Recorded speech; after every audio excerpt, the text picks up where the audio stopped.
tough break for South Florida. Had a wonderful drive to answer West Virginia's first and then turn it over. Jock Sanders comes off right tackle for about 3. By the way, that is South Florida's 9th lost fumble of the season. Glover, excellent job. Never gave up on it. He had it right from the start. Sometimes you just find that ball right in your hands when you're going to make the tackle, and Glover just continued to work it until it came out. Nice job.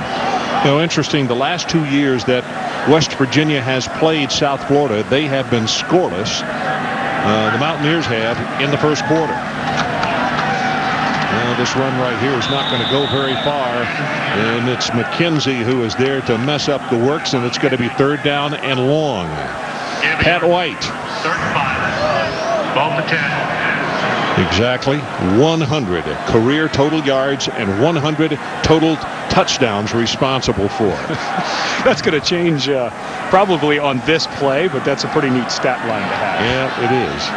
Now they got to take it out to the 15-yard line to hold on to the football. Here comes pressure, and he's going to go down with a sack. And there's George Selby, one of those the defensive ends that I talked about. He was an All-American last year, and he gets doubled so much, but he is a load. Sometimes even double-teaming him can't get the job done. And here's, what a great get-off. Wow. Wow, did he get off that ball. I'm not so sure he didn't know the snap count. Selby, he's a crafty guy. He may have listened in because it looked to me like he knew that snap count. Pat McAfee standing with his heel almost at the base of that end zone.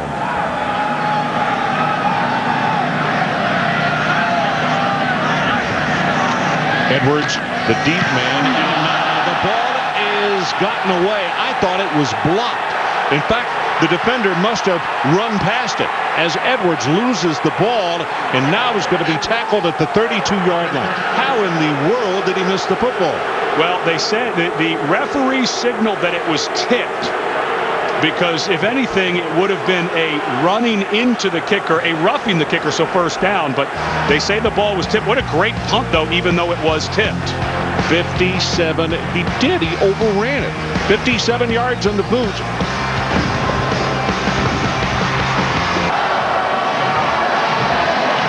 So we are back, and in the split screen you see the punter for West Virginia and Jamar Taylor on the right, and he's the man that overran. Watch how far up the leg he hit. I mean, he's past the football. Yeah, he didn't go to the point where they kick it, and I don't see where that ball's tipped. So this should have been a roughing. Unbelievable kick by McAfee. He's a 69 yards is what they're giving him credit for now because of where the ball was fumbled until possession was maintained. I didn't see the ball move. It came out as a spiral. I don't think it was touched. So this should have been a roughing, and that's exactly what McAfee's asking for. The ball's not touched, and Bill Stewart, he should be upset. This should be a first down for West Virginia out around the 20-yard line and continuing. The defender did not touch the ball. Therefore, we have roughing the kick, personal foul, roughing the kicker, number 33 on the defense, 15-yard penalty, first down. That is the absolute right call, and that is why you have touching of a kick is a reviewable play. And I think they got that call absolutely right. I applaud them for getting it right. I know that Jim Leavitt's losing his mind right now, but to me, this is the absolute right call.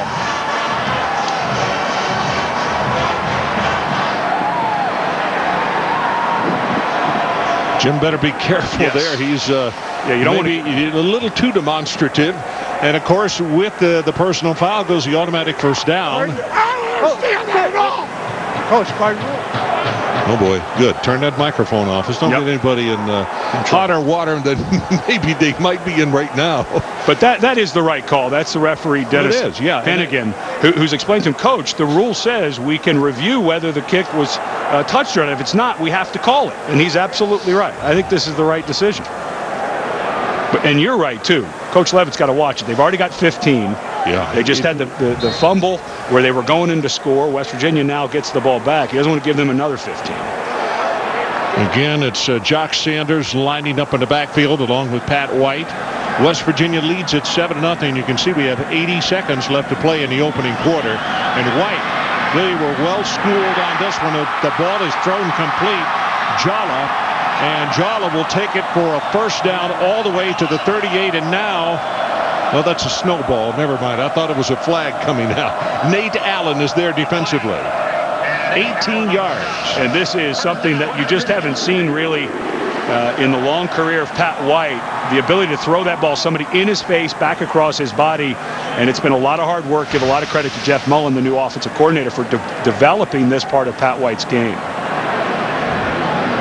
From the 37-yard line, and they set up the middle screen, and a nice job defensively by South Florida. And let's check in back in the studio. Wendy Nix. Wendy? Thank you very much. It's time now for Sports Center right now. If you're looking for a shootout in this Big 12 championship game, not so far, though it is early. Jimmy Stevens is the burner there from 20 yards out. The only score so far, Oklahoma on top by 3. Florida, though, has defeated Alabama 31-20. They are SEC champions and likely to play for a national title. Okay, Wendy, we're just checking on the field. All of a sudden, we had a first quarter that was just flying by, and now we've had several stoppages in play. And the trainers now are looking at Jock Sanders, the sophomore out of St. Petersburg, and very explosive runner with great speed. And obviously, he has been shaken. And so we can go back and look at the replay and see what we can find out. He's been in there the entire first quarter. Goes to block and then catches the screen. Hard to tell. There was a lot of guys, a lot of bodies being twisted, and big bodies as well. Oh yeah, that right ankle right underneath the body of Terrell McClain. Sanders 6 carries for 24 yards so far in our ball game, and Mark Rogers will check into the lineup. So it'll be a 2nd down and 8 as we have now only 32 seconds left in the opening quarter.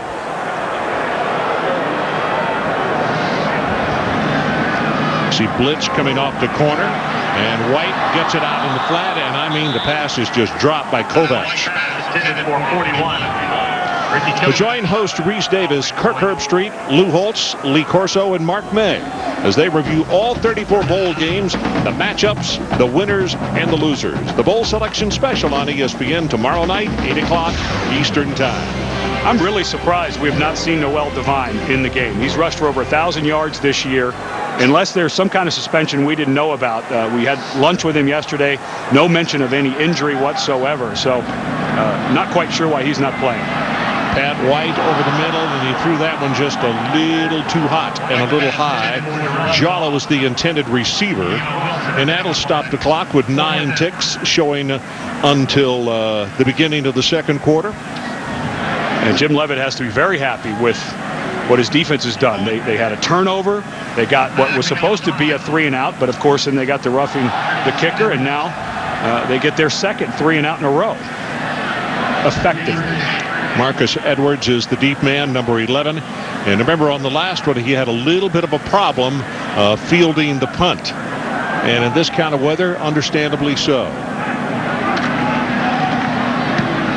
Here's the boot. This is a line drive. Edwards makes it on the run, gets by 1, gets by 2, and now he is not going to get outside on the right as he really got smothered.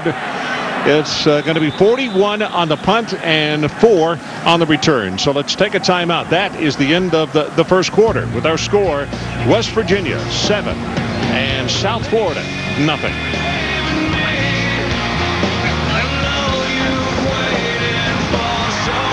Don't know if that will be for the remainder of the evening or not, but that also means, of course, that the temperature is dropping. But the footing has been good, and we have not seen a bunch of slips. Grothe throws the ball, and it is incomplete.